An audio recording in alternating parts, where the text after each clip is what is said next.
ako po ay ninakawan. Kilala mo ba ang nagnakaw sa'yo? Opo, kilala ko po. Maaari mo bang sabihin sa akin kung sino? Si Mrs. Reyes po.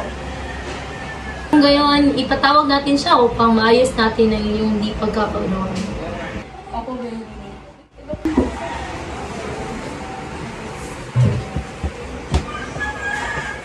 Bakit ako pinatawag dito?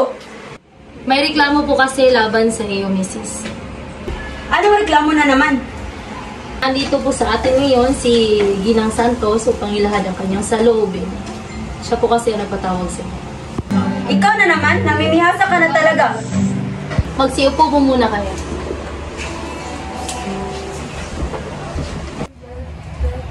Mrs. Santos, pakisabi ano ang nangyari noong araw ng Disyembre 15. Napunta po ako sa mall ng Hinudal at nanakawan ako ng gamit. Ano ang ninakaw sa iyo? Ang aking wallet, phone at alahas. Nakita mo ba ang magnanakaw? Opo, kitang-kita ko po na si Miss Reyes yung nagnanakaw. Miss Reyes, ikaw ay nasasakdal sa kasong pagnanakaw. Ano ang iyong masasabi? Hindi totoo yan, hindi ako nagnanakaw. Miss Santos, mayroon ka bang saksi sa iyong pambibintang? Opo, nandito po si Miss Gomez. Miss Gomez, maaari mo bang sabihin sa akin kung sino ang nakita mong nagnakaw sa bahay ni Miss Santos? Opo, siya po. Sigurado ka ba sa iyong binibintang? Opo. Maaari ka na umabas.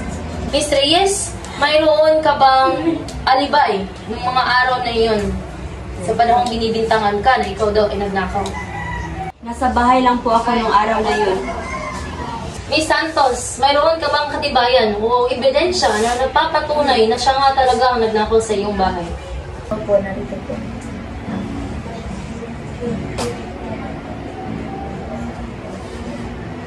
Miss Reyes, ano ang masasabi mo sa katibayan na ibinigay sa akin ni Miss Santos? Ito ay nagpapatunay na ikaw nga talaga ang pumasok sa kanilang bahay. Hindi ko alam kung saan galing ito. Malinaw nga na ikaw nga talaga ang pumasok sa kanilang bahay.